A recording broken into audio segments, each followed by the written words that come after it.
চলমান কারফিউ পরিস্থিতির মধ্যেই সড়কে যান চলাচল প্রায় স্বাভাবিক হয়ে গেছে। রাজধানী ঢাকায় ফিরছে আগের যানজট।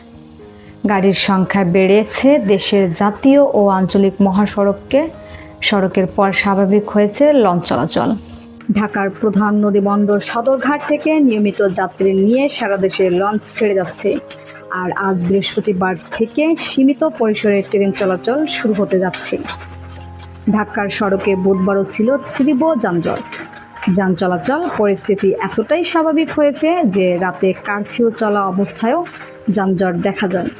দূরপাল্লার বাসগুলো নিয়মিত যাত্রী নিয়ে চলাচল করছে। গণপরিবহনের পাশাপাশি সব ধরনের সড়কে ব্যক্তিগত গাড়ির চলাচল বেড়েছে। এদিকে স্বাভাবিক হতে শুরু করেছে লঞ্চ চলাচল। প্রথমে কারফিউ শিথিল থাকার সময় লঞ্চ চললেও এখন পুরোদমে লঞ্চ চলাচল শুরু হয়েছে। শুরুতে ঢাকা থেকে চাঁদপুর, ইলিশা ও সুরেশ্বর পর্যন্ত লঞ্চ চলেছে। এখন ঢাকা থেকে বরিশাল, পটুয়াখালী ও ভোলার মতো দূরের গন্তব্য লঞ্চ ছেড়ে যাচ্ছে। ফিরতি পথেও ঢাকায় যাত্রী নিয়ে লঞ্চ ঘাটে ফিরছে। বাংলাদেশ অভ্যন্তরীণ নৌ চলাচল যাত্রী পরিবহন সংস্থার সহ-সভাপতি আবু কালাম খান বলেন, এই মুহূর্তে লঞ্চ স্বাভাবিক আছে। কয়েকদিন ধরেই ঢাকা থেকে লম্বা দূরত্বের যাত্রী পরিবহন শুরু হয়েছে। যাত্রীরা এখন আগের মতোই স্বাভাবিক সময়সূচিতে লঞ্চে ভ্রমণ করতে পারবেন।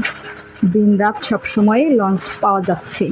অন্যদিকে বৃহস্পতিবার থেকে সীমিত পরিসরে ট্রেন চলাচল শুরু করতে যাচ্ছে বাংলাদেশ রেলওয়ে। যদিও আপাতত শুধু লোকাল ও কমিউটার ট্রেন চালানো হবে। ঢাকাসহ এক জেলা থেকে অন্য জেলায় ট্রেন চলাচল করবে, তবে আন্তঃনগর ট্রেন চলাচল বন্ধ থাকছে। আন্তঃনগর ট্রেন চালানোর বিষয়ে এখনও সিদ্ধান্ত নেয়নি রেলপথ মন্ত্রণালয়।